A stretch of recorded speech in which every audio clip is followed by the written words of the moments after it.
afternoon and welcome to GrainTV. Today is March 23rd, 2012. I'm Logan Burgess. To my right is Cody Bills. Cody, the big drivers in the grain market this week. U.S. winter wheat conditions are on the up and up. We see Texas, Oklahoma, and Kansas with significant better crop condition than what we saw at this time last year. Brazilian soybean production was once again downgraded. That kind of lends credit to this fundamental rally that we've seen here as of late in the soybean market. And we had a mixed export sales, specifically for soybeans, coming in well low of trade expectations. Can you kind of take us through what we saw there? Yeah, the export sales, we came in around 357,000 metric tons. People were expecting a lot more than that, and so we saw the soybean contract sell off a little bit at the beginning of the day. But if you put it in the model here, you can see our soybean sales in the last 4 weeks have just been phenomenal. And coming in a little bit low 1 week isn't a game changer here. And even though we came in slightly below expectations, we finally went positive here in terms of the pace that we need to meet USDA expectations. So for the first time this entire marketing year, we went positive in terms of the fact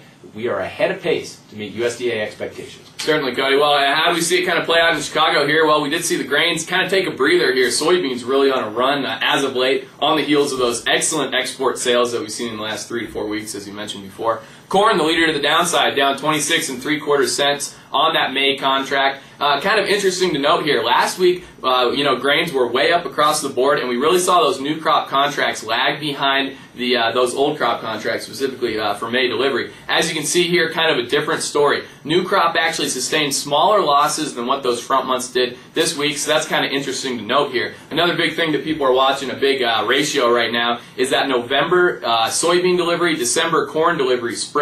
As you can see from the chart here, taken from FireTip, we're now sitting at 2.37. That's the highest that this ratio has been since February 2011. Yeah, why do you think this is happening? Why do you think it continues to rally in the last couple of weeks? I think initially it was rallying as export sales and beans were really taking off. People were thinking that maybe that new crop contract was undervalued with respect to corn, obviously. But now recently, with the potential for early planting here, it really seems like a lot of acres, specifically swing acres that may be soybean acres, are going to be going toward corn. A lot of producers I've been talking to, they're saying corn is king. They're putting corn in the ground. So maybe people say we need to give these bean farmers a little bit more of an incentive to plant some beans here coming up soon. That makes sense. So basically the weather conditions are favoring corn in terms of planting, and as a result people are getting a little bit nervous and buying these new crop beans. That well could be. All right. Well, we're going to take a quick commercial break. When we're back, we're going to talk about what we're seeing in the cash market, especially when we're talking about selling in September and trying to capture that premium for that early planting.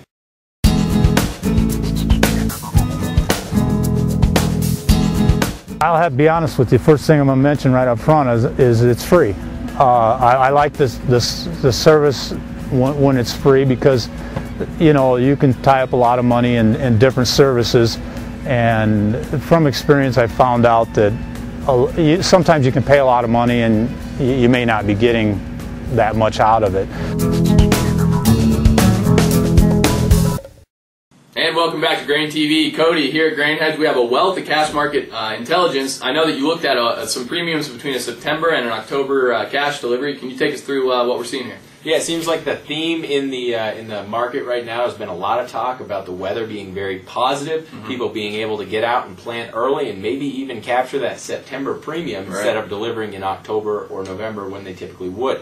I figured what we do is we just quantify this in terms of the national average September cash price, and then we'd subtract out the national average September or October cash price, and we look at the premium here. What farmers are going to be getting paid if they deliver in September? And right now we're sitting at about 38 cents. So you're going to be compensated about 38 cents on average across the U.S. To deliver that September corn. Yeah, looking at this chart here, Cody, it looks like last year we saw that premium for September delivery get as high as 60 cents. Do you think that the potential lays this year to see 60 cents once again? I think that the spring is set, and I think that it's a very big possibility that we see premiums move back up to 60 cents at some point. I mean, just think about it. The conditions here, we could have a huge corn crop in the fall, so that's going to weigh on new crop prices. And of course, we have very short stock, shorter than last year even, in the old crop. So I think that really is the right type of scenario to see that 60-cent premium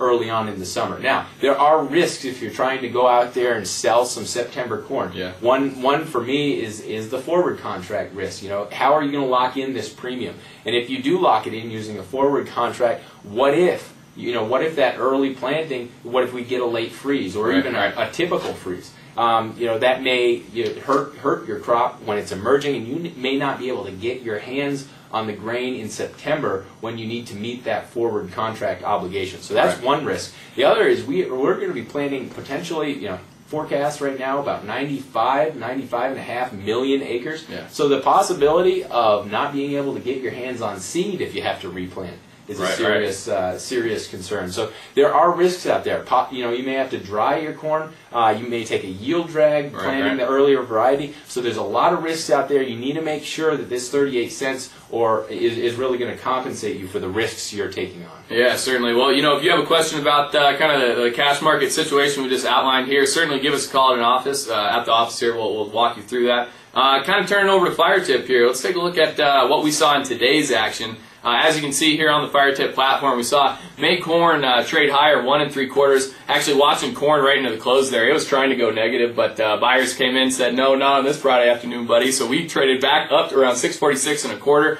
Beans up 17, the leader to the upside, and wheat up 8 to 10 here. Can you kind of take us through a May corn chart that we're looking at right now? Yeah, right now we're looking at a daily May corn chart, and you can see there's some serious resistance up here around 676 area. I talked earlier this week, actually in late last week, that we could find support right around the 640, and 640 held up corn prices like Atlas to the world. We'll see if it holds. We'll see if it holds next week. But if through that, I think there's a good chance we could move down around the $6. But once again, focus on 640. If we hold next week, we might be able to even move higher back up to that 670 area in that range. Obviously, to keep on your radar right now, next Friday, March 30th, the big day here. Planting intentions reports coming out. We've seen Informa drop the number 95.5 million acres, as you were saying. If we see a big down move tomorrow, where's kind of the downside objective? Do you see $6 holding? Yes, I think $6 should hold, at least for the short term. $5.90 to $6. That's the support area down here. Yeah, certainly. This is old crop as well that we're looking at here. Obviously, a large acreage number out of that Friday report is really going to be hammering on that December contract. As well. For sure. Well, that'll pretty much wrap up what we're talking about here this week. If you have any questions, give us a call 877-472-4607. We'd be happy to answer any questions you have. Maybe even spend some time looking into the cash market in your area and see if that September premium is better than the nation's average. All right.